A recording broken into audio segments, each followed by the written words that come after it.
Time आता है कि आपकी पत्नी का नेचर, लेक्चर, पिक्चर सब बदल जाता है। और कभी ऐसा भी समय आ जाता है जो आपके घर का माहौल पूरा चेंज होता है। इसलिए थोड़ा समय का इंतज़ार भी कीजिए, जल्दबाजी मत कीजिए और परिस्थितियों के साथ में तालमेल बिठाना सीखिए। और साथ साथ में कितने ही संघर्षों, निराश मत होइए, टेंशन मत कीजिए, हंसते हंसते काम कीजिए और विचार कीजिए। कृष्ण का जन्म जेल में हुआ था, कबीर पर 52 कसनी हुई थी, लेकिन ये सब महान पुरुष हंसते मुस्कुराते जीवन जी रहे थे, अपने लक्ष्य से कभी विचलित नहीं हुए थे। आपकी तो एक भी कसनी नहीं हुई है, ना तो जेल में अभी आप गए हैं। क्यों टेंशन करते हो? हंसते मुस्कुराते जीवन जियो। ये महान पुरुषों से जिंदगी जीने का तरीका सीखो। मैंने सुना है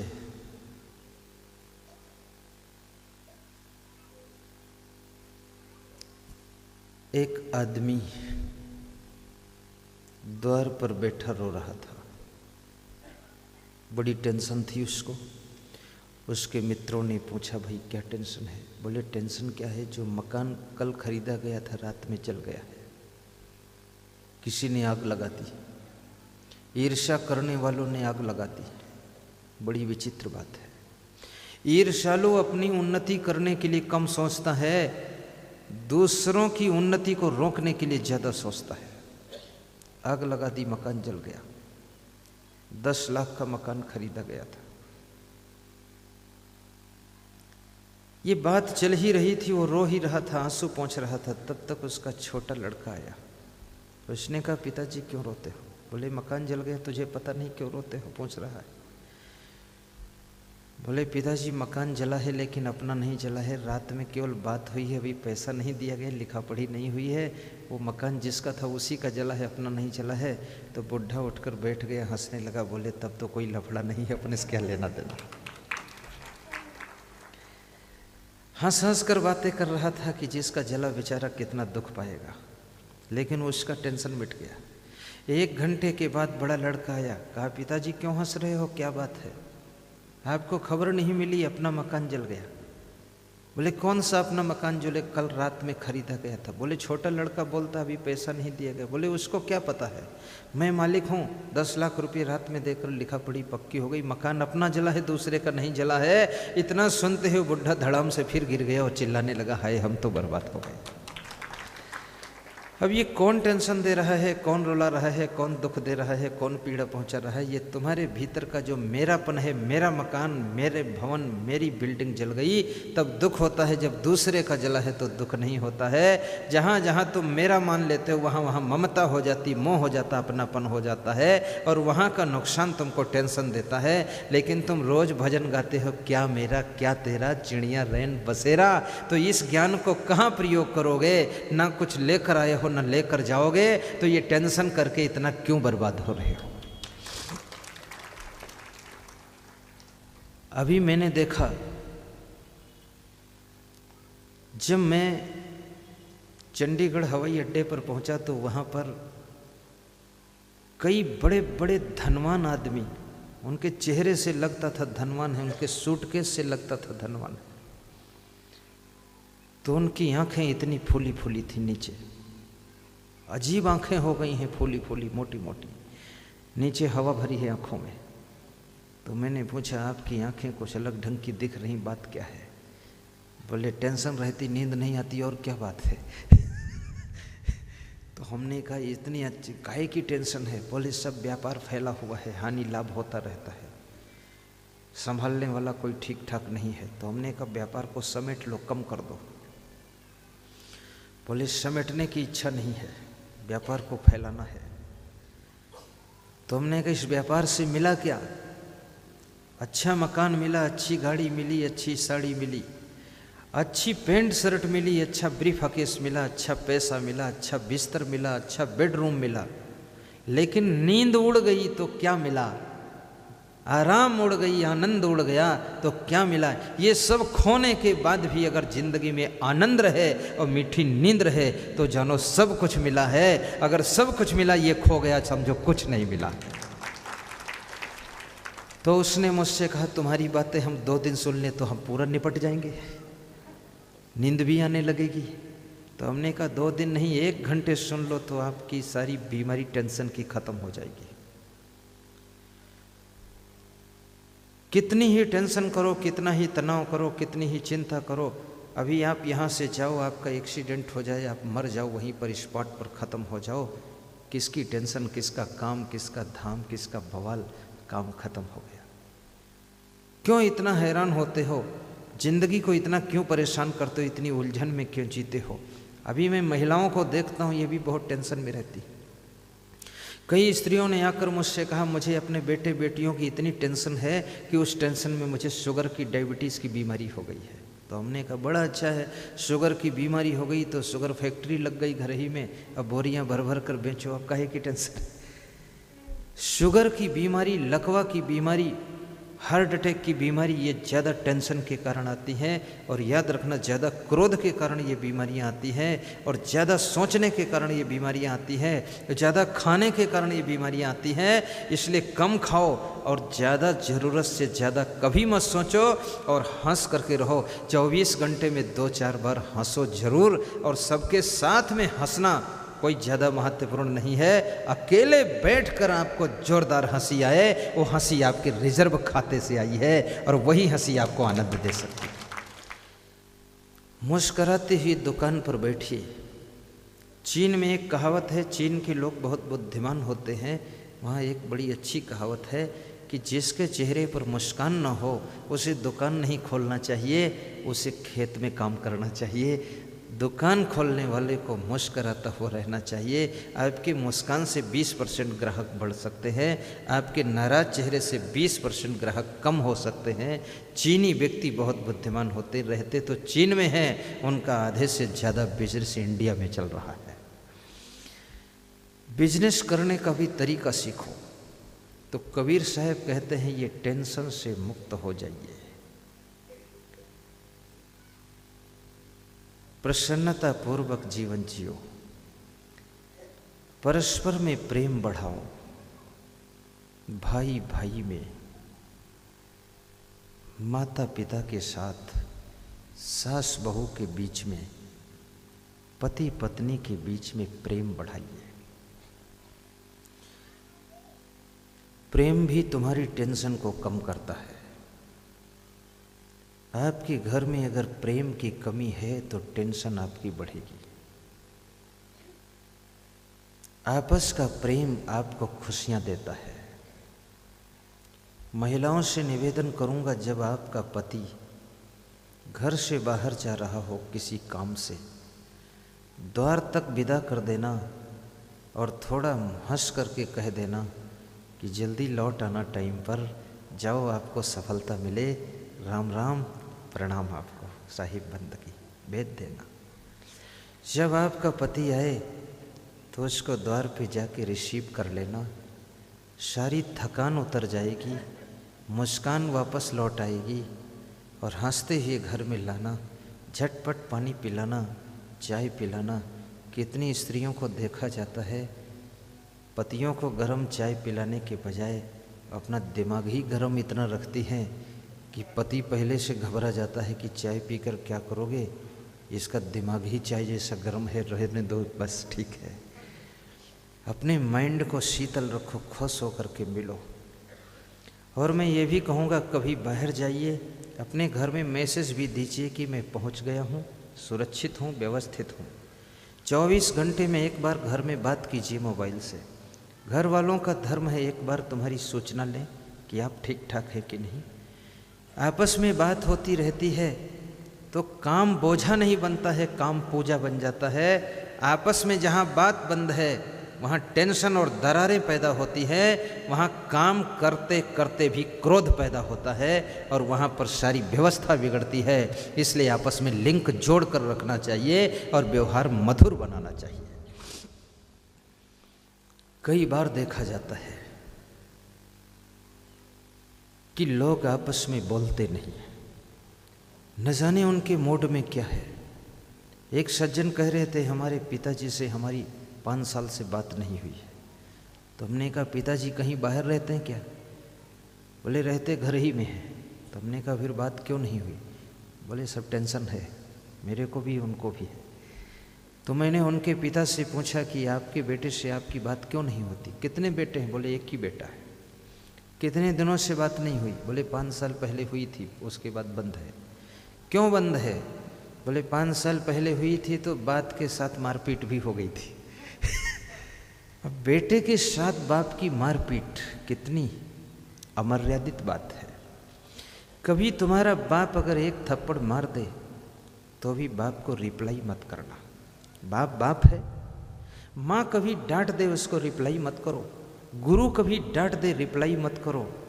याद रखना, गुरु से ज़्यादा हितैषी और माँ से ज़्यादा तुम्हारा प्रिय और बाप से ज़्यादा तुम्हारा उत्थान चाहने वाला धरती पर कोई दूसरा पैदा नहीं है। बाप की मार में भी प्यार भरा होता है और माँ की डांट में भी प्रेम भरा होता है। आपने देखा होगा कि बालक को जब दवा पिलाना होता है तो माँ क्या करती है? बालक की नाक को दबा देती है। किसी की नाक दबाओ दम घुट जाएगा। जब नाक दबाती है तो बालक सांस लेने के लिए मुंह खोल देता है। ऐसे वो मुंह खोलता नहीं है। माँ कोशिश करती मुंह खोलने के लिए तो और ज़्यादा बंद करता है।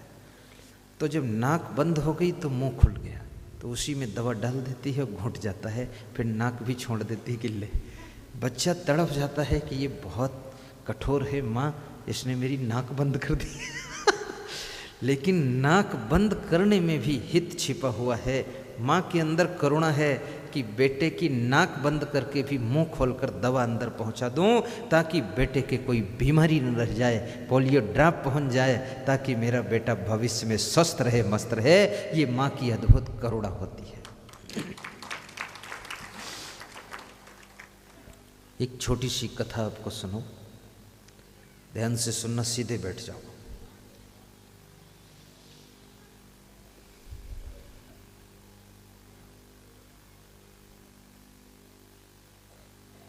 माँ की करुणा, माँ की ममता, माँ का प्रेम,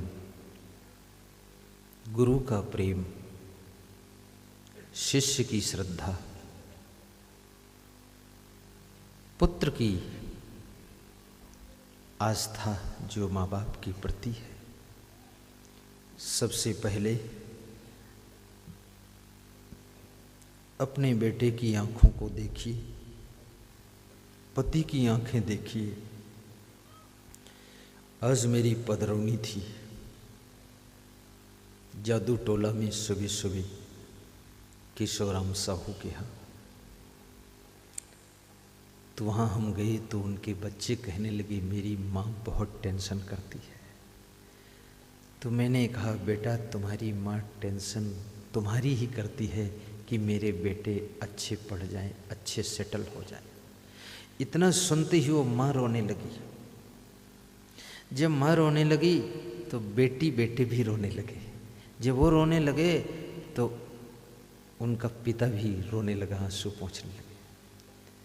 तो अब्बा की बचा मैं, तो मैं क्या करूं? तो अब मैं भी रोऊं तो ठीक नहीं। तो मैंने कहा कि देखो बेटी, तुम्हारा भी प्रेम माँ से बहुत है। तुम्हारी माँ रोई, तुम भी रोने लगी। बेटे तुम्हारा भी प्रेम बहुत है हेमंत, तुम्हारे भी रोवाई आ गई। ये तुम्हारे पिताजी ये भी रोने लगे। जिस घर में एक का रोना सबका रोना हो जाए, एक का हंसना सबका हंसना हो जाए, एक का मुस्कुराना सबका मुस्कुराना हो जाए, एक का दुख सबका दुख हो जाए, एक का सुख सबका सुख हो जाए, वो घर घर नहीं है, वो घर स्वर्ग है और वहीं पर आनंद बरसता रहता है। शरीर अलग अलग हों लेकिन दिल जुड़े होना चाहिए, परस्पर में इतना प्रेम होना चाहिए। सद्गुरु कबीर साहब ने बीजक में कहा है, प्रेम के संबंध में, प्रेम पाट का चोलना पहिर कबीरू नाच, पानिप दीन्हो तास को जो तनमन बोले साँच। कबीर साहब कहते हैं प्रेम रूपी कपड़ा पहनकर सुबह से लेकर के शाम तक नाचते रहो। नाचने का क्या तात्पर्य है? कबीर साहब कहते हैं प्रेम रूपी कपड़ा पहन लो।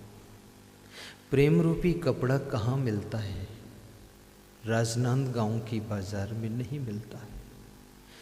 प्रेम रूपी कपड़ा रायपुर में भी नहीं, कलकत्ता में नहीं, मद्रास में नहीं। प्रेम का कपड़ा किसी बाजार में नहीं मिलता है। ये प्रेम का कपड़ा तुम स्वयं बनाते हो और तुम ही पहनते हो। प्रेम का कपड़ा पहनकर कबीर साहब ने नाचने को कहा है। इस साखी का अर्थ क्या है? साहब कहते हैं सुबह से लेकर के शाम तक जितने भी कार्य तुम करते हो वे सब कार्य प्रेम पूर्वक करो। लिखो तो प्रेम से, पढ़ो तो प्रेम से, किताब रखो तो प्रेम से, गाड़ी चलाओ प्रेम से, कपड़े पहनो प्रेम से, बर्तन मांजो प्रेम से, भोजन बनाओ प्रेम से। अभी मेरे से एक सज्जन ने प्रार्थना किया था अम्बाला में कि गुरुदेव, मेरी माँ और मेरी पत्नी में कुछ तनाव रहता है, जिसके कारण मेरी पत्नी दुखी भी रहती है और नाराज भी रहती है, तो जिसके कारण वो भोजन अच्छा नहीं बना पाती है। पहले बहुत स्वादिष्ट बनाती थी।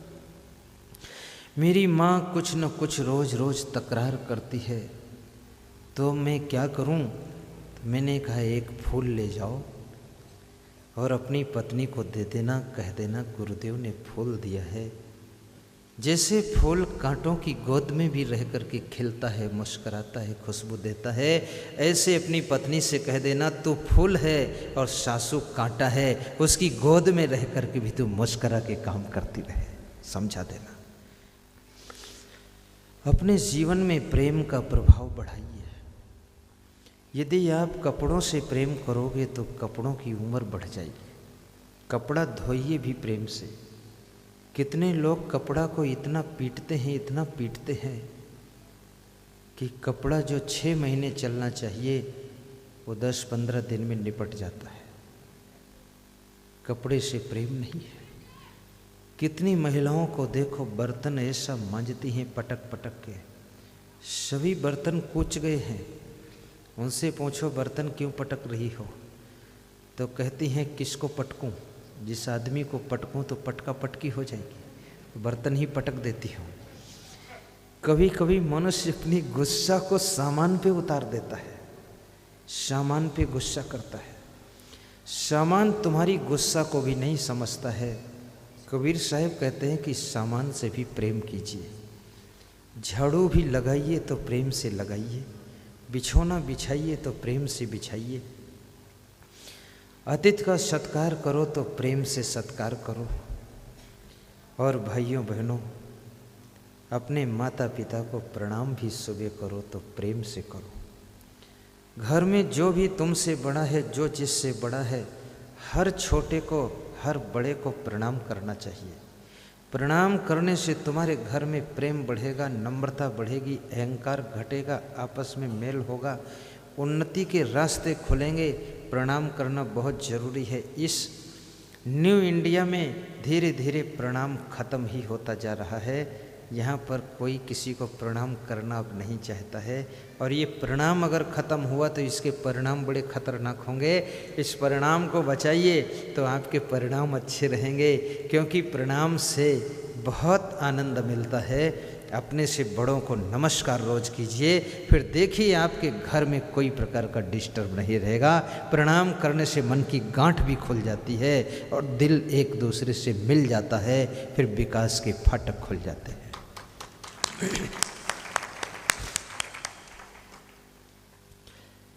आप सभी का जीवन सुखी हो। कबीर साहब कहते हैं, हरि बिनु भर्म बिगुर जनि गंदा। जहाँ जहाँ गयो अपन पो खोयो, तही फंदे बहु फंदा।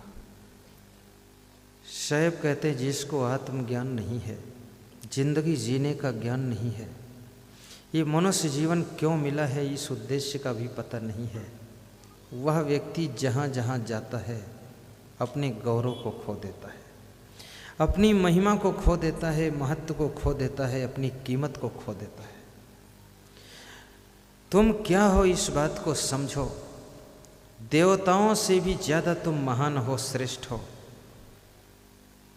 राम यदि भगवान बने थे तो राम का रूप क्या है, मनुष्य का ही तो रूप है। कृष्ण भगवान बने थे लेकिन रूप मनुष्य का है।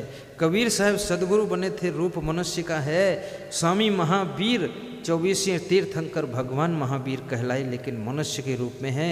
वह भी मनुष्य के रूप में है, वह भगवान कहलाए, महान कहलाए, सदगुरु कहलाए।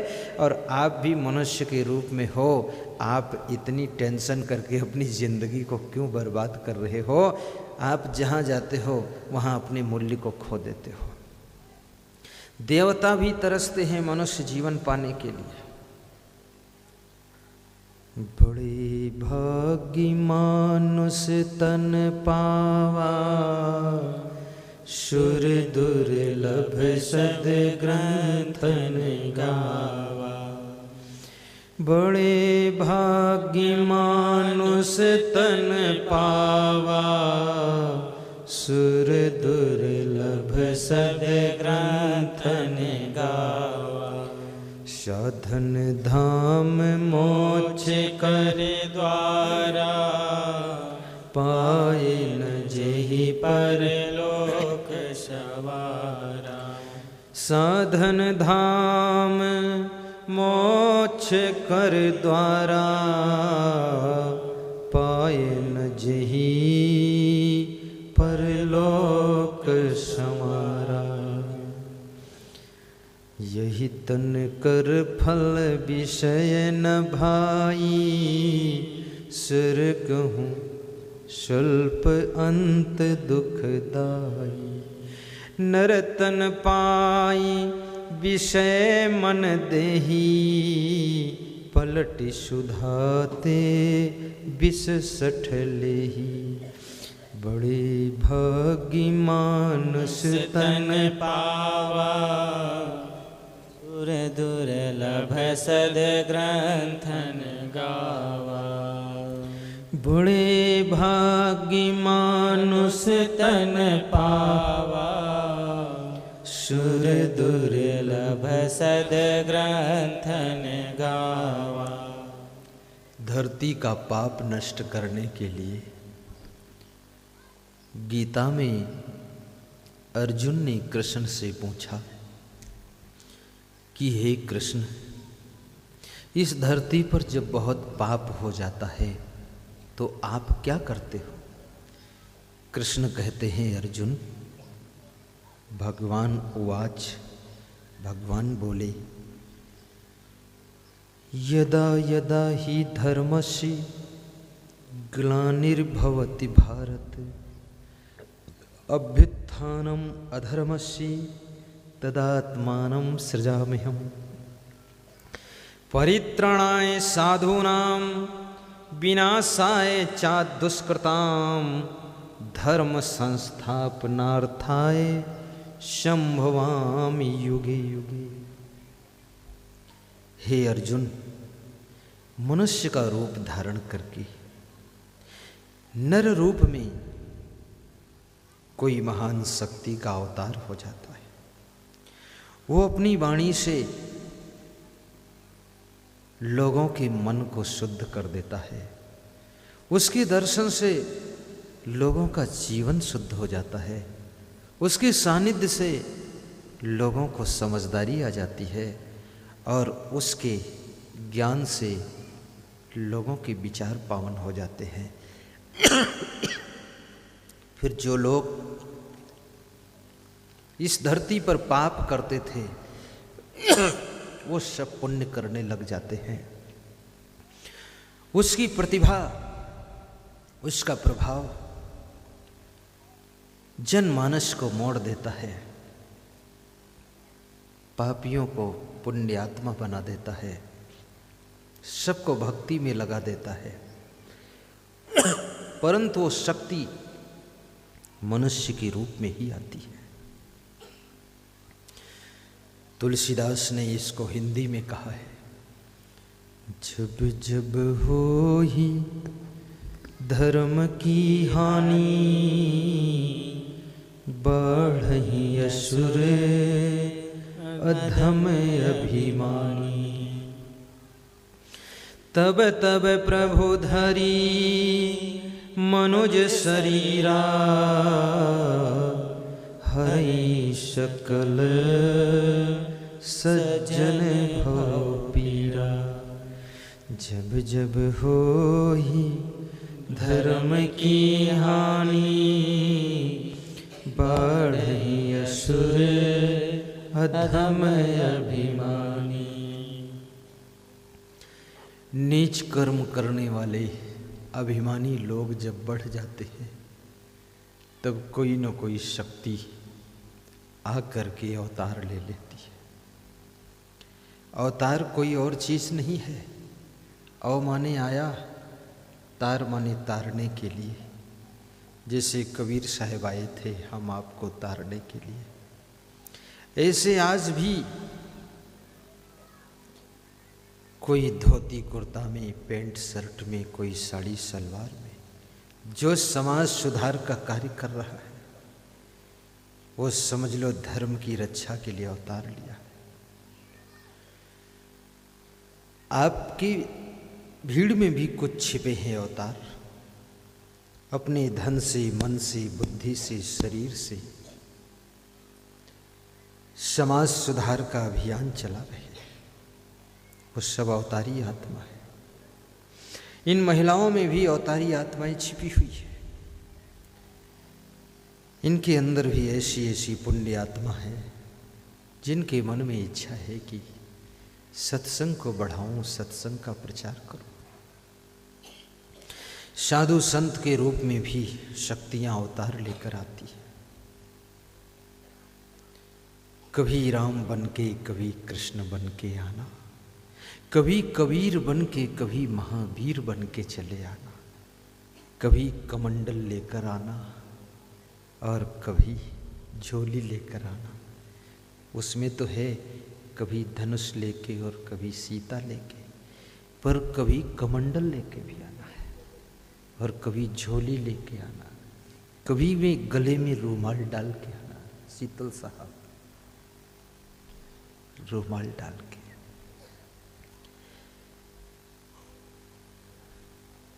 ऐसी शक्तियों को सहयोग देना। राम का अवतार हुआ, राम को भी सहयोग लेना पड़ा। तो कबीर साहब कहते ये बाल नोचने से कल्याण नहीं होगा, इससे कोई बड़ा भी नहीं होता, न उद्धार होता है। बालों से संबंध नहीं है, नुंचित मुंडित। और कितने लोग मुंडन कराने से कल्याण मांगते हैं कि मुंडन हो जाए। अयोध्या में जाकर मुंडन कराते हैं, प्रयागराज में जाकर के स्नान करते हैं। मैं एक बार अयोध्या गया तो वहाँ मुंडन करा करके 150 लोग हाथ जोड़ के खड़े थे, छोटी छावनी में, ठंड में कांप रहे थे। तो मैंने कहा ये ठंडी में मुंडन क्यों कराया? अरे बोले मुंडन कराने से और इसी समय स्नान करने से मोक्ष होता है। तो हमने कहा मोक्ष होता है? अगर मुंडन कराने से मोक्ष हो जाए तो बार बार के मोड़ते भेड़ बैकुंठ न जाए।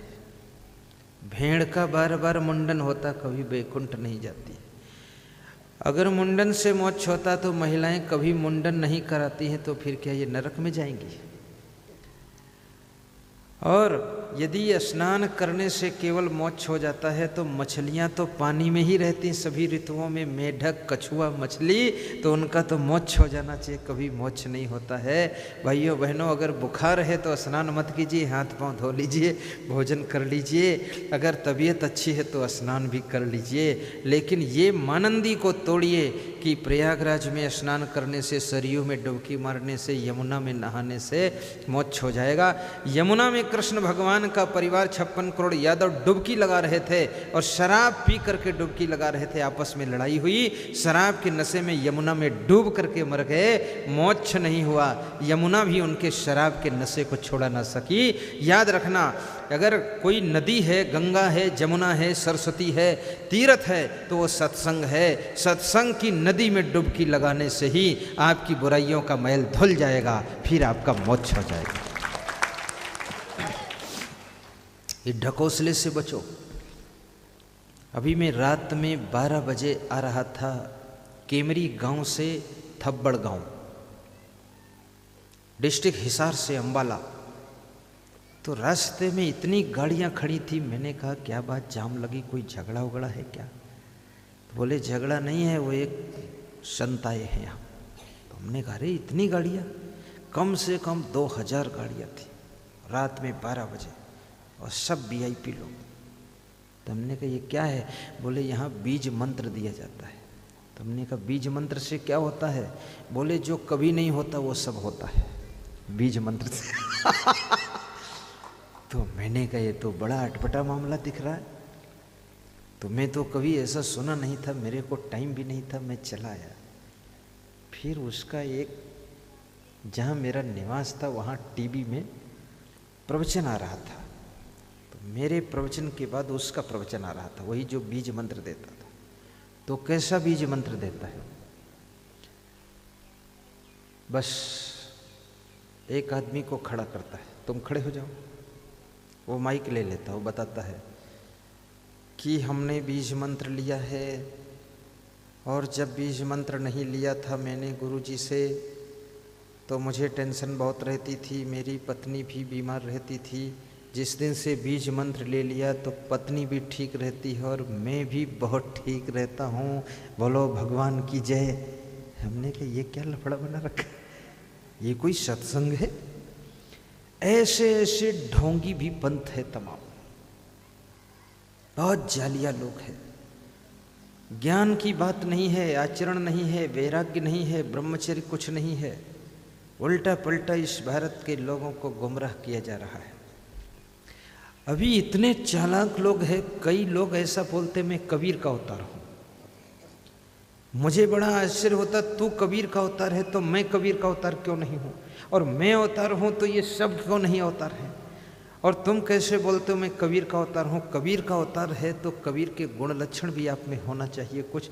कोई गाय कहे, कोई जानवर कहे मैं गाय का अवतार हूँ, तो गाय जैसे लक्षण होने चाहिए, उसके नीचे दूध भी मिलना चाहिए।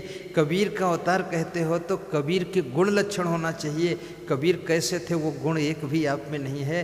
कबीर तो इतने त्यागी थे, वैराग्यवान थे, जितेंद्री थे, ब्रह्मचारी थे, और तू आज भी भोगों को भोग रहा, कबीर का अवतार कैसे हो गया? कबीर पाखंड का खंड खंड करते थे, आडंबर को हटाते थे, और कबीर साहब समस्त अंधविश्वास को खत्म करते थे, और तुम अंधविश्वास फैला रहे हो, कहते हो कबीर का अवतार हूँ। कबीर के दुश्मन के अवतार तुम भले हो सकते हो, कबीर के अवतार नहीं। ढोंगी कहीं का।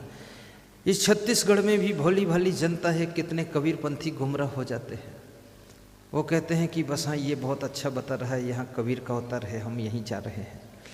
और फिर ऐसे ठग लोग बड़े चालाक होते हैं, वो क्या करते हैं, वो लिखते हैं हमारे संस्था में निःशुल्क दीक्षा दी जाती है, निःशुल्क भोजन मिलता है, निःशुल्क बिस्तर मिलता है, निःशुल्क पानी मिलता है, निःशुल्क हवा मिलती है, निःशुल्क जमीन में पांव रखने को मिलता है, निःशुल्क आश्रम देखने को मिलता है, और निःशुल्क सब है। अब आप सोचो निःशुल्क क्यों है? आखिर माल डुप्लीकेट नहीं तो निःशुल्क की क्या जरूरत है? अब जितना लोभी आदमी फंस गया निःशुल्क में, निःशुल्क निःशुल्क। अच्छा माल कभी फ्री नहीं होता है, उसकी फीस देनी पड़ जाती है, इस बात को याद रखना। लोभी आदमी फंस जाता है, निःशुल्क निःशुल्क। निःशुल्क के चक्कर में कचड़ा भी लेकर बैठो, वो आपके दिमाग पर बर्डन बनेगा। जब जहर भी निःशुल्क नहीं मिलता है तो ये आत्म कल्याण का ज्ञान और दीक्षा निःशुल्क, भोजन निःशुल्क, ये निःशुल्क कहाँ से घुस गया? ये तुमको फंसाने के लिए ऐसा लफड़ा किया गया है। और फिर आप पीछे से पता लगाओ ये शुल्क आता फिर कहाँ से? इतनी व्यवस्था कहाँ से चलती है? कुछ न कुछ होगा ज़रूर, ऐसे कोई आकाश से थोड़े टपकता है। अभी मैं गया था एक स्थान में, तो बोले यहाँ पूड़ी बन रही थी तो घी खत्म हो गया, तो नदी से घी मांग लिया महात्मा ने, तो 11 पीपा घी दिया नदी माता ने। और उसके बाद 3 दिन बाद भक्तों से कहा 11 पीपा माता जी को वापस कर दो, तो उसमें घी में डलवा दिया, पीपे की डल दो माता जी को। कोई नदी भी घी दे सकती है? ये तो भैंस का काम है, वो नदी करेगी, ये काम गाय का है। लेकिन ऐसी ऐसी बातें फैला करके, अंधविश्वास फैला करके लोगों के दिमाग को गुमराह कर दिया जाता है। लोग आश्चर्य में डूब जाते हैं। मैं आपसे निवेदन करूंगा, इस तरह के अंधविश्वासों में मत फंसना, पाखंड में मत फंसना, ढोंग ढकोसला में, ऐसे ठगों से कृपया सावधान रहना। सच्चा ज्ञान सीखिए, बात को समझिए। महात्माओं का आशीर्वाद फलित होता है कब? जब उसके पात्र बनते हैं आप तब। और आशीर्वाद देने वाला भी महात्मा चाहिए। ऐसा सबके हाथ का आशीर्वाद सफल नहीं होता, सबके मुख का। आप एक बात सोचो, एक होती है मधुमक्खी और दूसरी होती मक्खी। देखा आपने? मक्खी और मधुमक्खी में अंतर क्या है? मधुमक्खी गंदी जगह पर नहीं बैठेगी और मक्खी सब जगह बैठ जाएगी, ये अंतर है। इसलिए मक्खी का कोई जूठा नहीं खाना चाहता है, मधुमक्खी का सब जूठा शहद खाते हैं, मधु खाते हैं। मधुमक्खी फूलों के रस को मुंह में भरकर लाती है और छत्ते में इकट्ठा करती है और मधुरस बना देती है। उसको शहद इकट्ठा करने के लिए कोई टैंकर उसके पास नहीं है, मुंह में भर के लाती है और मुंह से उगल देती। जूठा हुआ कि नहीं हुआ? उसको साधु भी खाते हैं और भगत भी खाते हैं और अमृत समझकर चाटते हैं लोग शहद को, खांसी की दवा में मिला के। वो मधु है। लेकिन मक्खी अगर तुम्हारे भोजन की थाल पर बैठ जाए तो भी तुम उड़ा देते हो, उसका जूठा, उसका छुआ नहीं खाना चाहते, क्योंकि मक्खी का कोई नियम नहीं है। वो गंदगी पर भी बैठ जाती है, साफ जगह बैठती है, गंदी जगह बैठती है। लेकिन मधुमक्खी का नियम है, गंदी जगह नहीं बैठती, वो पवित्र जगह बैठती है और फूलों पर बैठकर रस लेकर आती, इसलिए उसका जूठा खाया जाता है। ऐसा जो पवित्र आत्मा संसार में होगा महान संत, उसके मुख का जूठा हुआ अगर भोजन मिल जाए, चरणामृत मिल जाए, उसके हाथ का छुआ हुआ कोई प्रसाद मिल जाए, तो उससे तुमको पूरा आशीर्वाद मिलेगा, बेड़ा पार करेगा। लेकिन जिसका कोई रूल ही नहीं, कोई नियम ही नहीं, दांव मिला तो भोगों को भोग लिया, दांव मिला तो जोगी के कपड़ा पहन लिया। अभी दुनिया में ऐसे विचित्र विचित्र लोग, मैं गया था हरियाणा तो वहाँ लोगों ने बताया यहाँ पर एक ऐसा भी धर्म प्रचारक है जो हर घंटे में ड्रेस बदलता है, हर घंटे में, आधे घंटे में कपड़े बदलता है, हर घंटे में ड्रेस बदल कर आता है। तो हमने कहा ड्रेस क्यों बदलता है? अरे बोले हमको गुस्सा आती उसके ऊपर। तो हमने कहा क्यों गुस्सा आती? बोले उसका आचरण भी ठीक नहीं। अब ये ड्रेस हर घंटे में बदलना, ये तो काम हीरो हीरोइन का है, ये काम तो नाटक नाचने वालों का है, हर घंटे में ड्रेस बदल रहे हैं। अब ऐसे ऐसे लोग धर्म के रक्षक बन गए, धर्म के ठेकेदार बन गए, ये धर्म की रक्षा कहाँ कर सकते हैं? धर्म की रक्षा करने वाले आदमी को फैशन कभी नहीं करना चाहिए, उसको सामान्य जीवन जीना चाहिए, तभी उसके चरित्र की रक्षा होगी। मैं तो देखता हूँ टीवी में कैसे कैसे कट वाले आते, ब्लाउज कट कपड़े पहन कर आते हैं, वो प्रवचन सुनाते, कथा सुनाते, कहीं लाल रंग का, कहीं पीले रंग का, कहीं हरे रंग का, कहीं नीले रंग का, और कहीं यहाँ से कटा, कहीं यहाँ से कटा, कहीं कंधा दिख रहा है। तो मैं उसको कहता हूँ तेरे को ये भी पता नहीं कि तू पुरुष है कि लेडीज़ है? ये लेडीज़ वाला ब्लाउज क्यों पहना है तुमने? अब शर्म नहीं आती है? ये समाज को शिक्षा क्या देगा? व्यास गादी पर बैठ करके कथा कहने वाले को, प्रवचन करने वाले को पहले स्वयं का पहनाव, वेशभूषा, रहनी, आचरण, विचार सब शुद्ध करना चाहिए, उसके बाद संदेश देना चाहिए। थर्मामीटर को स्वयं बुखार यदि है और वो थर्मामीटर तुम्हारा बुखार नाप रहा है, तो तुम्हारा बुखार भी सही रिपोर्ट नहीं दे सकता, क्योंकि थर्मामीटर को खुद बुखार आ गया है, तो आपके बुखार को सही नहीं बताएगा। ऐसे जो लोग स्वयं बिगड़े हैं वे समाज को सुधार रहे, वो समाज नहीं सुधरेगा उनसे, पहले स्वयं सुधर जाएं तब उनसे समाज सुधर सकता है। इसलिए कहते हैं कि पत्रकार, चित्रकार, कलाकार, काव्यकार, मूर्तिकार, प्रवचनकार, कथाकार, ये जिनके नाम के आगे कार कार कार कार लगा हुआ है, ये लोग संसार के आकार को तभी सुधार सकते हैं जब इनका खुद का आकार ठीक हो जाए, तब कथाकार की कथा से दुनिया का आकार भी सही हो सकता है और सबका कल्याण हो सकता है। खुद का आकार सुधारे। एक पत्रकार से मैंने पूछा कि पत्रकार सभी अच्छे होते हैं? ये सबका लिखते हैं गलती, ये हुआ वो हुआ क्या हुआ, तो ये अपना कभी नहीं लिखते, पत्रकार ने ये किया इनका भी लिखो। तो बोले सभी सही नहीं होते हैं, इसमें रिश्वतखोर बहुत होते हैं। जिसकी तरफ से पैसा मिल जाता उसका यश कीर्ति नाम बढ़ाते हैं, और पैसा नहीं मिलता है तो उसका नाम गिरा देते हैं। अब ये सोचो, ये रिश्वतखोर लोग सही समाचार कहाँ दे सकते हैं। मैं पत्रकारों से भी निवेदन करूंगा, प्रवचनकारों से निवेदन, कथाकारों से निवेदन है, मूर्तिकार, चित्रकार, सबसे मेरा निवेदन है कि आपको कष्टों में जिंदगी गुजारनी पड़े गुजार लीजिए, लेकिन मधुरता के साथ में अपना पहले सुधार कीजिए, उसके बाद देखिए समाज के अंदर सब सुधार शुरू हो जाएगा। अपना सुधार समाज की सबसे बड़ी सेवा है, अपना सुधार समाज का पहला सुधार है। अगर स्वयं नहीं सुधर सके, गोबर लगे हाथों से अगर कपड़े को धोया जाए तो कपड़ा और गंदा हो जाएगा। पहले हाथ धो लिए जाए, तब कपड़े को उन हाथों से धोया जाए तो कपड़ा साफ हो सकता है। पहले स्वयं को सुधार लीजिए, उसके बाद समाज को सुधारिए तो समाज बहुत अच्छा हो सकता है। भाइयों और बहनों, सदगुरु कबीर साहिब कहते हैं, नुंचित मुंडित मौन जटाधारी। कितने लोग मानते हैं कि मौन रहने से मोक्ष होता है। मौन रहने से मोक्ष नहीं होगा। मौन रहने से कोई प्रकार का कल्याण होने वाला नहीं है। ये वाणी को अमृत वाणी बनाइए, फालतू मत बोलिए। दूधाधारी मठ रायपुर में मुझे एक महात्मा मिले, काशी से आए थे, सेतुआ बाबा नाम था। वो मौन रहते थे। तो मैंने उनसे कहा, आपका नाम सेतुआ बाबा है तो सेतुआ लाए हो क्या?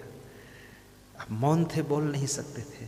तो उनका चेला बोला, हाँ हाँ सेतुआ हमारे आश्रम में मिलता है, इसलिए नाम सेतुआ बाबा है। तो मैंने कहा, मौन कब टूटता है, जरा बात कर लूँ उनसे। तो बोले सुबह मौन तोड़ते हैं थोड़ी देर। तो मैं गया, सुबह मिला। तो हमने कहा, स्वामी जी मौन क्यों रहते हो? तो उन्होंने कहा, भयंकर क्रोध आता है इसलिए मुंह बंद ही रखता हूँ। तो हमने कहा, किसके ऊपर क्रोध आता? अरे बोले चाहे जो हो, जिसके ऊपर आता ही है। तो हमने कहा, आप संत हो, इतना क्रोध क्यों आता है? बोलो क्या करूं, स्वभाव ऐसा है, संस्कार ऐसा बिगड़ा हुआ है।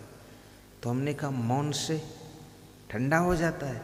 बोले ठंडा नहीं होता, रुक जाता है। तो हमने कहा, रुकता है फिर क्या करता है? बोले सवेरे जब मौन तोड़ता हूँ तब पूरा एक साथ निकलता है, जो पड़ गया सामने उसी को निपटा देता हूँ। तो दूसरे दिन मैं गया तो उस समय वे बात कर रहे थे मोबाइल से, काशी से किसी से। तो उसमें बहुत ज़्यादा क्रोधित थे वो, और मैं पहुंच गया। तो उनके शिष्यों ने कहा कि गुरुदेव का मौन टूट गया है, स्वामी जी का आप इस समय बहुत क्रोधित हैं, आप जाओ, बात नहीं हो पाएगी, नहीं तुम पर भी हो जाएंगे क्रोधित। तो मैंने कहा, चलो हम पे हो जाए तो क्रोध का बंटवारा हो जाए, थोड़ा वो काशी वाला बच जाएगा। तो अब ऐसे मौन होने से कल्याण होने वाला नहीं है। वाणी पर संयम रखिए, मधुर बोलिए, अच्छी बात बोलिए। बोलने के लिए वाणी की शक्ति मिली है। जानवर पशु पक्षी नहीं बोल सकते हैं, आप ही बोल सकते हो। इस वाणी को अगर संभाल दो तो वाणी का खेल मामूली खेल नहीं है। बोलना सबसे बड़ी कला है, बोलना सबसे बड़ा बुद्धिमानी का काम है, बोलना सबसे महान कार्य है। और बोलना आ जाए तो समझ लेना हाथों से ज़्यादा करने की ज़रूरत नहीं पड़ती है, बोलने से ही सारे कार्य होते चले जाते हैं। बोलने में सारा कमाल छिपा हुआ। बहुत बुद्धिमान होगा वही बोल पाता है, क्या बोलना है, कहाँ कब कैसे बोलना है। हंस बोलना ही लोगों को नहीं आ रहा है, इसलिए घर घर में कलह कलेश पैदा हो गया है। बोलना सीख लो तो विकास की खिड़कियां खुल जाती हैं, उन्नति के फाटक खुल जाते हैं, प्रेम की गंगा बहने लग जाती है। बोलने की कला, जिसमें बात करने की कला आ जाए। कभी कभी ऐसा होता है बात करने की कला नहीं है लेकिन उसमें काम करने की कला है, वो भी व्यक्ति सफल होता है। काम करने की कला, बात तो कम कर पाता लेकिन काम अच्छा करता है। बिस्तर लगाएगा बहुत अच्छा लगाएगा, सामान रखेगा अच्छी तरह रखेगा, गाड़ी चलाएगा बहुत टाप की चलाएगा। गाने की कला, आपके अंदर बहुत सी कलाएं हैं, उन कलाओं को विकसित कीजिए। गाने की कला, बोलने की कला, काम करने की कला, सामान सेटिंग की कला, मकान सही ढंग से बनवाने की कला, गाड़ी चलाने की कला, गाड़ी में बैठने की कला, बात करने की कला, लोगों से मिलने की कला, इतनी कलाएं हैं। कहते हैं डमरू जो था शिव जी का उसमें 64 गुण थे और भगवान राम में 14 कलाएं थी, कृष्ण में 16 कलाएं थी। और आप अपने अंदर देखिए कितनी कलाएं हैं, केवल 4-5 कलाएं हैं, उसी में जिंदगी चल रही है। जिस दिन 14 कलाएं हो जाएंगी उसी दिन राम जैसी तुम्हारी पूजा और सम्मान हो जाएगा। शिव जी के डमरू में 34 गुण थे। वो डमरू है ना, उसमें क्या लगा होता, वो मरा हुआ चमड़ा लगा होता ना, बकरी वकरी का कुछ, उसी में डम डम बजता है। वो तो मरा चमड़ा है, तुम्हारा तो जिंदा खोपड़ा है ये। इसमें कितने गुण हैं ये देखो, गुणों का खेल है। आप गुणवान बनिए, गुणवान पिता बनिए, गुणवान पत्नी बनिए, गुणवान गुरु बनिए, गुणवान शिष्य बनिए, गुणवान डॉक्टर बनिए, गुणवान कलेक्टर बनिए, गुणवान पत्नी बनिए, गुणवान बेटा बनिए, गुणवान बहन बनिए, गुणवान बेटी बनिए। आपके अंदर जितने ज़्यादा गुणवान ड्राइवर बनिए, गुणवान लेबर बनिए, गुणवान मजदूर बनिए, गुणवान मालिक बनिए, फिर देखिए कमाल आपकी ज़िंदगी में सारा खेल गुणों का खेल है। जिसके अंदर गुणों का खजाना है वह व्यक्ति कहीं फेल नहीं होता, हर जगह सफल होता चला जाता है। हनुमान जी में कितने गुण हैं आप सोचिए। सबसे पहली बात, हनुमान में नम्रता का गुण है। जहाँ राम के पास में बैठते हैं सबसे बड़ा काम करने वाले हनुमान हैं और सबसे बड़ी नम्रता रखने वाले हनुमान हैं। घुटना टेक के बगल में गदा है, हाथ जोड़ के बैठे, ज़्यादा भाषण नहीं देते, लेकिन जो काम कोई नहीं कर पाता उसको हनुमान जी कर देते हैं। द्रोणागिर पहाड़ उठा लाए, लंका में अकेले जा करके राक्षसों को मारा पीटा, अक्षय कुमार का क्षय किया, लंका में आग लगाई और भाग कर लौट आए। दूसरे की हिम्मत नहीं थी वहाँ जाऊँ, और जाता तो मारा भी जाता, वहाँ मामला कठिन था। जब राम लक्ष्मण को अहिरावण पाताल लोक में उठा ले गया तो किसी की हिम्मत नहीं थी, कौन लाए? हनुमान जी अकेले गए और राम लक्ष्मण को छीन करके लेकर भाग कर चले आए। ऐसे ऐसे गुण थे सेवा करने के गुण। डिक्टेंशन गुण होना चाहिए। याद रखना, गुणों में भी कंपटीशन है, गुणों में भी तुलना है, गुणों में भी कंपैरिजन है, एक दूसरे से तुलना की जाती है। दौड़ना आपको आता है, लेकिन अगर एक कदम पीछे रह गए दौड़ने में तो सेकंड आप हो जाएंगे, 2 कदम पीछे रह गए थर्ड हो जाओगे, और सबसे 1 कदम आगे हो गए तो फर्स्ट हो जाओगे, तो इनाम मिलेगा, सम्मान मिलेगा। अगर 3 कदम पीछे रह गए तो फेल हो जाओगे। दौड़ना कला है, दौड़ना गुण है, लेकिन साथ साथ में विशेष गुण होना चाहिए कि सबसे आगे भी निकल जाना है। ऐसी गाड़ियां तो बहुत लोग चलाते, लेकिन हर व्यक्ति प्रधानमंत्री का ड्राइवर नहीं बन सकता है। अभी पुलिस में सर्विस बहुत लोग करते, लेकिन हर व्यक्ति प्रधानमंत्री का कमांडो नहीं हो सकता है, वहाँ उसको ड्यूटी नहीं मिल सकती है। सिद्धार्थ नगर के एसपी सुबह दौड़ लगा रहे थे, मुझको मिले, प्रणाम किया, चरण छुआ, बोले आशीर्वाद देना गुरुदेव, प्रधानमंत्री का कमांडो बनना है हमको। मैंने कहा आप एसपी हैं, जिला डील करते, फिर प्रधानमंत्री के? अरे बोले कोई एसपी चीज़ ही नहीं, प्रधानमंत्री के पास ड्यूटी मिलेगी गुरुदेव, बहुत गजब हो जाएगा। मैंने कहा आप दौड़ खूब लगा रहे? बोले पूरा दौड़ रहा हूँ एसपी होकर के, और वहाँ मुझे पहुँचना है। बोले वहाँ अच्छे अच्छे एसपी भी रिजेक्ट हो जाते हैं, सिलेक्ट नहीं होते हैं, और ये हर व्यक्ति वहाँ कमांडो नहीं हो सकता, प्रधानमंत्री की गाड़ी हर ड्राइवर नहीं चला सकता है। वो तो ट्रैक्टर चलाने वाला ड्राइवर कार चलाने में फेल हो जाता है, उठा उठा कर पटक देगा, सांकप टूट जाएंगे। बहुत विवेक की बात है, आपके अंदर विशेषता भी आनी चाहिए। प्रवचन भी बहुत लोग करते, लेकिन प्रवचन में विशेषता होगी तब लोग आपका प्रवचन सुनेंगे। आप साधु भी दुनिया में कम नहीं, बहुत हैं, लेकिन साधुता में अगर विशेषता है तो आपको पूछा जाएगा, नहीं तो मार्केट में निकल जाओगे, कोई राम राम करने वाला नहीं है। विशेष अंक प्राप्त करके साधु बनिए। अभी मैं महाराष्ट्र गया था तो वहाँ कह रहे थे लोग, यहाँ साधुओं की कमी नहीं है, लेकिन आपको बुलाता इसलिए हूँ क्वालिटी है, अन्यथा बुलाता नहीं, इतनी दूर से खर्चा ज़्यादा होता आप में है। आते हो तो 20-20 हज़ार तो टिकट किराया हो जाता आपका, लेकिन मजबूरी है क्योंकि वहाँ से बुला के। अभी साहब कह रहे थे आपको बुलाकर अम्बाला कैंट में सत्संग कराऊंगा मैं। क्या अम्बाला में, क्या हरियाणा में कोई संत नहीं है, लेकिन उनको क्वालिटी पसंद है, इसलिए यहाँ से हमको ले जाएंगे और लाखों रुपया खर्च करेंगे और वहाँ पर अम्बाला कैंट में सत्संग करवा करके लोगों को आनंदित करेंगे। वो साहिब की इच्छा है। मैं आपसे बताऊं, पति बनो तो क्वालिटी के पति बनो। डिक्टेंशन पति होना चाहिए आपको, डिक्टेंशन पत्नी बनो, डिक्टेंशन बेटे बनो, डिक्टेंशन गुरु बनो और डिक्टेंशन अंक प्राप्त करके चेला बनो। हर काम में विशेष योग्यता आपके अंदर जब आएगी तभी इस दुनिया में सफलता मिलेगी, अन्यथा आपका काम सब फेल है। ऐसे साधारण करने वाले तो बहुत लोग हैं। पेंटर भी अगर आप विशेष योग्यता है पेंटिंग करने में तो आपके ग्राहक बहुत हैं, अन्यथा आप किसी गांव में दीवाले पोतते रहेंगे, बाकी कोई बुलाने वाला नहीं है। विशेष गुण पैदा करो। गाने में भी विशेष गुण होना चाहिए, ऐसा गा दो लोग आनंदित हो जाए।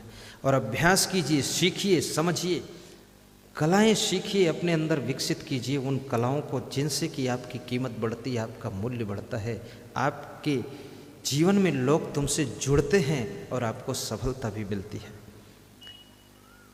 मैं आपसे निवेदन करूंगा कि अपने घर में भोजन भी बनाना, महिलाओं से निवेदन, ऐसा भोजन बना दो कि खाने वाले आपके पति लोग तब तुमको याद करें जब तुम कभी अपने माता पिता के घर चली जाओ, 3 घंटे में उनको याद आ जाए कि वो चली गई है, भोजन आनंद से नहीं मिलता है। तुरंत मोबाइल लगाए, कब आओगी, तो तुम कह देना जल्दी आऊँगी, पर मम्मी पापा नहीं छोड़ रहे इसलिए 3 दिन बाद आऊँगी। तो चौथे दिन वो मोटरसाइकिल लेकर पहुँच जाएगा, हॉर्न बजाएगा, आओ बैठो, कला बाई चलो, कला खेल दो चल के। ऐसा गुण होना चाहिए। गुण के ग्राहक सहस्र नर, बिन गुण लहाई न कोय। कबीर साहब ने इसके लिए बहुत अच्छी बात कही है कि मानस तेरा गुण बड़ा, मानस नावे काज, हाण न होते आभरण त्वचा न बाजन बाज। हे मानो, तेरे गुणों की महिमा है, तेरे त्वचा की महिमा नहीं, हड्डी मांस के पुतले की महिमा नहीं, लेकिन तेरे इस शरीर के भीतर जो गुण है उसी के कारण तेरी पूजा होती, तेरा सम्मान होता, तू सफलता पाता है। आज सबसे मैं यही निवेदन करूंगा कि आप गुणवान बने, आप कलाकार बने, आप प्रेमी बने, आप सरल बने, आप गुरुदेव के भक्त बने, टेंशन मुक्त रहें और प्रसन्न होकर के जीवन बिताएं। कबीर साहब कहते हैं, सुख शांति और सफलता के लिए 5 बातें सदैव ध्यान रखना चाहिए। 5 बातें। अपतजय हरि भजय, नख सिख तजय विकार, सब जीवन से निर्वैर रहे, साधु मत है सार। गौर से समझना। प्रथम बात साहिब कहते हैं आपा तजे, कि आपा छोड़िए। आपा किसे कहते हैं? जो मनुष्य के अंदर प्राणी और पदार्थों का मोह होता है, अहंकार होता है, उसे आपा कहते हैं। मनुष्य का स्वभाव है कि प्राणियों से मिलता है तो मोह कर लेता है, और जब उसे पदार्थ मिलते हैं तो पदार्थों का अहंकार कर लेता है।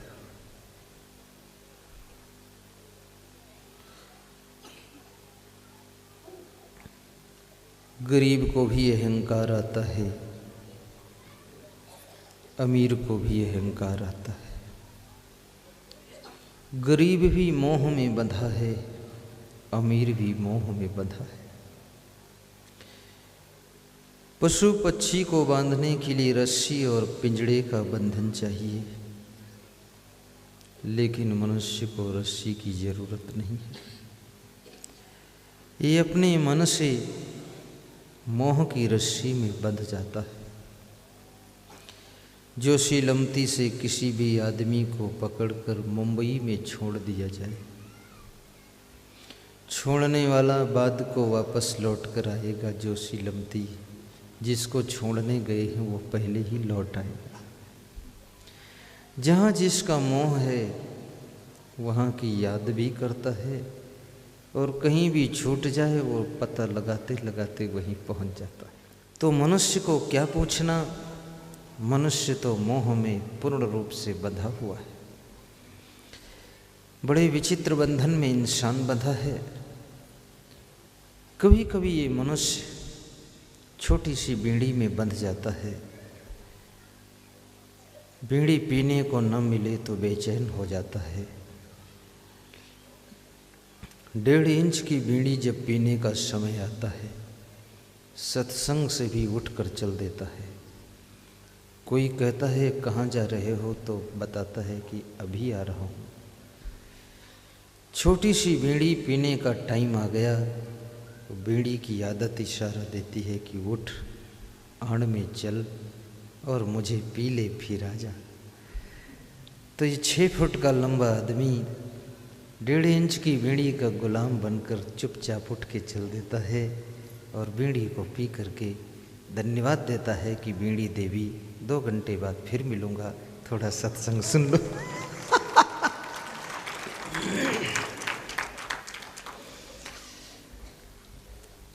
जो बीड़ी पीते हैं उनको बिना बीड़ी पिए चैन नहीं है, और जो नहीं पीते हैं उनके सामने कोई दूसरा पीता है, दूसरे के मुख से बीड़ी का धुआं आता है तो भी उनको बेचैनी हो जाती है।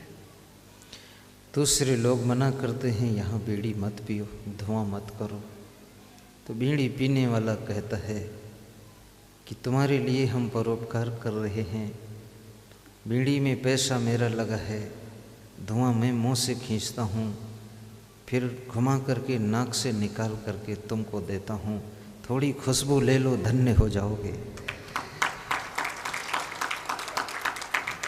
सभी डॉक्टर सिखाते हैं सुबह की शुद्ध हवा लीजिए, स्वास्थ्य अच्छा रहेगा, लेकिन नशा करने वाले सुबह बीड़ी का धुआं, सिगरेट का धुआं, हुक्का का धुआं, चिलम का धुआं, सारी जिंदगी को धुआं धुआं कर डाला है। पुरुषों में ज़्यादा नशा करने की आदत है, महिलाएं पुरुषों की अपेक्षा बहुत कम नशा करती हैं, इसलिए महिलाओं को बुढ़ापा जल्दी नहीं आता है, पुरुषों को बहुत जल्दी बुढ़ापा आ जाता है। आज की तारीख में 40 साल की उम्र में पुरुष बूढ़े दिखाई देने लग जाते हैं। कुछ तो ऐसे लोग हैं जिनकी जवानी आती ही नहीं, बचपन से डायरेक्ट बुढ़ापा आ जाता है, बीच की अवस्था गायब हो जाती है। इतना वो नशा व्यसन में डूबे हैं, गाल कभी फूलते ही नहीं हैं, गाल गड्ढे में हैं। एक एक गाल में एक एक मुट्ठी चावल भर दो, इतना बड़ा गड्ढा है। सब तहस नहस शरीर हो गया है, नस नस बर्बाद हो गई है। इस शरीर को स्वस्थ रखिए, ये आत्मा रूपी परमात्मा का मंदिर है, इसे शुद्ध भी रखिए, इसे पवित्र भी रखिए, इसमें नशा व्यसन मत डालिए। सच्चा भगवान तो इसी शरीर के अंदर बैठा हुआ है। जो सी लमते की दीवारों पर लिखा हुआ है कि जिसे तुम बाहर ढूंढते हो वह तुम ही हो। तुम आत्मा के रूप में परमात्मा बन करके हृदय रूपी मंदिर में इस शरीर के देवालय में बैठे हुए हो। इस शरीर को व्यर्थ के कार्यों में भी मत लगाइए। बहुत ही अमूल्य शरीर है। ये शरीर पाने के लिए देवता लाइन में लगे हैं, वेटिंग लिस्ट में लगे हुए हैं। इस शरीर को पाने के लिए भगवान को भी इंतज़ार करना पड़ता है कि मैं मनुष्य बनकर कब धरती पर आऊँगा। तुम मनुष्य बनकर के धरती पर आए हो और इस शरीर को पा करके अब राक्षस क्यों बन रहे हो? नशा व्यसन छोड़िए, प्रसन्नता का जीवन जियो, सही ढंग से कार्य करो, अपने मन को समझा करके रखो। परिवार को समझाना आसान है, दूसरों को समझाना आसान है, अपने मन को समझाना कठिन है। और जो अपने मन को समझाना जानता है वो संसार में टेंशन मुक्त जीवन जीता है। और मन को समझाने की कला जिसको आ गई उसकी ज़िंदगी की कला कलेश खत्म हो जाती है, वो सदैव आनंद ही प्राप्त करता है। अपने मन को कैसे समझाओगे? कभी प्रतिकूलता पड़ने पर तुम्हारे मन में गुस्सा आएगी, मन को समझाइए कि गुस्सा मत करो, गुस्सा से नुकसान होगा, संबंध बिगड़ेंगे, डिस्टर्ब हो जाएगा। कभी तुम्हारे मन में लोभ आएगा, अपने मन को समझाइए कि लोभ पाप का बाप है, लोभ मत कीजिए। जिन जिन लोभ किया है, मिनिस्ट्री चली गई, कलेक्टरी की पोस्ट चली गई, डॉक्टरी की पोस्ट चली गई, मास्टरी की पोस्ट चली गई, सरपंच का पद चला गया,